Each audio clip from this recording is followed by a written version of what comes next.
Hi friends, మీరు చూస్తున్నారు Telugu future blogs. ఈ వీడియోలో మనం రియల్మీ GT7 ఈ మొబైల్కి సంబంధించిన ఫుల్ డీటెయిల్స్ అయితే చూద్దాము. లాంచ్ చేసిన కంట్రీ చూసుకుంటే చైనా కంట్రీలో లాంచ్ చేశారు. ఈ మొబైల్ కూడా దాదాపు మన ఇండియాకి వచ్చే అవకాశం అయితే ఉంటుంది, గుర్తుపెట్టుకోండి. అసలు ఈ మొబైల్లో ఉన్న స్పెక్స్కి ఇక్కడ పెట్టిన ప్రైస్కి అయితే 100% వర్త్ అనమాట. సో మన ఇండియాకి వస్తే ఇంత ప్రైస్ పెడతారంటే డౌటే, ఎక్కువ వెళ్ళిపోతుంది అనమాట. ఓకేనా?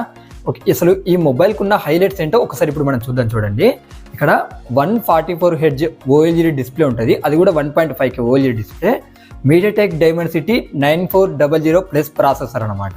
ఇక్కడ బ్యాటరీ చూసుకుంటే 7200 mAh బ్యాటరీ ఉంటే, అలాగే 100 watts వైడ్ ఛార్జింగ్ ఉంటుంది అనమాట. ఈ మొబైల్కి మెయిన్ హైలైట్స్ ఇవే, గుర్తుపెట్టుకోండి. ఓకేనా? ఇప్పుడు ఈ మొబైల్కి సంబంధించిన ఫుల్ స్పెక్స్తో పాటు ఈ మొబైల్కి సంబంధించిన ప్రైజెస్ అయితే ఇప్పుడు మనం చూద్దాము.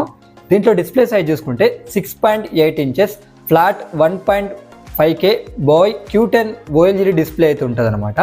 అలాగే 144 Hz డిస్ప్లే రిఫ్రెష్ రేట్ ఉంటుంది. 1800 nits వచ్చేసి HBM బ్రైట్నెస్ లెవెల్స్ ఉంటాయి. 6500 nits వచ్చేసి పీక్ బ్రైట్నెస్ లెవెల్స్ ఉంటాయి. 4608 Hz PWM డిమ్మింగ్ కూడా సపోర్ట్ చేస్తుంది అనమాట. ఇక దీంట్లో ప్రాసెసర్ చూసుకుంటే మీడియాటెక్ డైమెన్సిటీ 9400 ప్లస్ ప్రాసెసర్ ఉంటుంది. ఇక ర్యామ్ చూసుకుంటే LPDDR5X ర్యామ్ ఉంటుంది. UFS 4.0 స్టోరేజ్ ఉంటుంది. ఇక బ్యాటరీ చూసుకుంటే 7200 mAh బ్యాటరీ ఉంటుంది. 100 watts వైడ్ ఛార్జింగ్ సపోర్ట్ చేస్తుంది. అలాగే బైపాస్ ఛార్జింగ్ టెక్నాలజీ కూడా దీంట్లో యూజ్ చేయడం జరిగింది. ఇది ఒక మంచి ఆప్షన్ అని మనం చెప్పుకోవచ్చు. ఇక కెమెరా సెటప్ చూసుకున్నట్టయితే ఫ్రంట్ సైడ్ 16 మెగాపిక్సెల్ ఉంటుంది. 840 సెన్సార్ యూజ్ చేశారు. ఇది సోనీ సెన్సార్, గుర్తుపెట్టుకోండి. బ్యాక్ సైడ్ చూసుకుంటే డ్యూయల్ కెమెరా సెటప్ ఉంటుంది. 50 మెగాపిక్సెల్ మెయిన్ కెమెరా ఉంటుంది. సోనీ IMX896 సెన్సార్ ఉంటుంది విత్ OIS తో వస్తుంది. OIS అంటే ఆప్టికల్ ఇమేజ్ స్టెబిలైజేషన్, గుర్తుపెట్టుకోండి.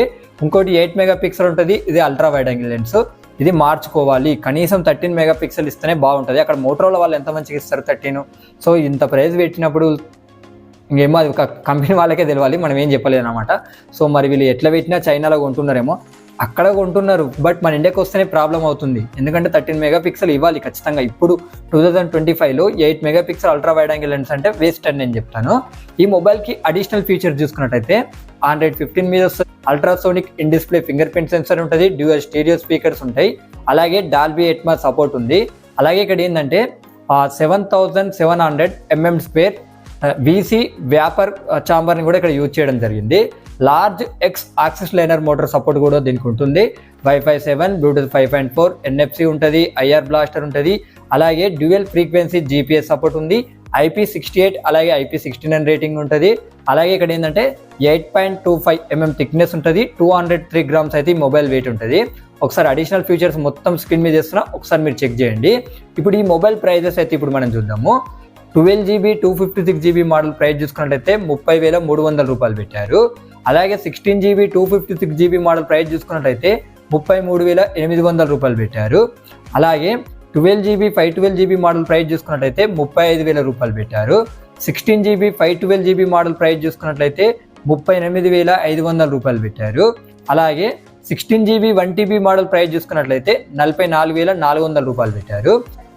ఈ మొబైల్ కలర్ ఆప్షన్స్ కూడా ఉన్నాయి, అవి ఒకసారి స్క్రీన్ మీద చేస్తా, ఒకసారి చెక్ చేయండి. ఇంకా మన ఛానల్లో చాలా మొబైల్స్ అయితే పెండింగ్లో ఉన్నాయి. సో మీరు అవి కూడా మిస్ కాకుండా ఉండాలంటే ఏం చేయాలంటే మన ఛానల్ని సబ్స్క్రైబ్ చేసుకొని పక్కన ఉన్న బెల్ ఐకాన్ని యాక్టివేట్ చేసి ఆల్ మీద క్లిక్ చేయండి. ఇంకా మనని వాట్సాప్ ఛానల్ ద్వారా కూడా మనని ఫాలో చేయొచ్చు. అక్కడ కూడా మీకు చాలా అప్డేట్స్ అయితే వస్తాయన్నమాట. ఆఫర్స్ కానీ, లాంచ్ డేట్స్ కానీ, ఫస్ట్ లుక్స్ కానీ, ఇలాంటివి. సో ఈ వీడియో కింద డిస్క్రిప్షన్లో లింక్ ఉంది, అక్కడ నుంచి కూడా మనని ఫాలో చేయొచ్చు.